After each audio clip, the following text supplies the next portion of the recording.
Hello friends, ఈరోజు కారాస్ ఎలా చేసుకోవాలో చూద్దామండి. ఈ కారాస్ అయితే మనం ఇంట్లోనే ఈజీగా ప్రిపేర్ చేసుకోవచ్చు.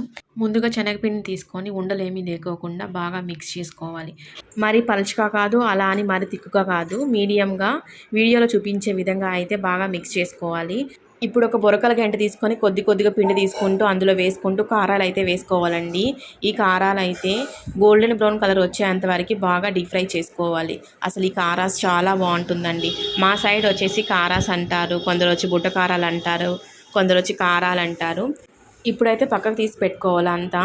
ఇందులోనే మనం ఏం చేయాలంటే రుచికి సరిపడా సాల్ట్, ఒక తెల్లగడ్డ, అలానే కారం, మనం తినేదాన్ని బట్టి కారం యాడ్ చేసుకొని మొత్తం దంచుకోవాలి రోట్లో వేసుకొని. ఇలా దంచుకున్న తర్వాత ఈ వేడి వేడి కారాస్లో అయితే మిక్స్ చేసుకోవాలండి.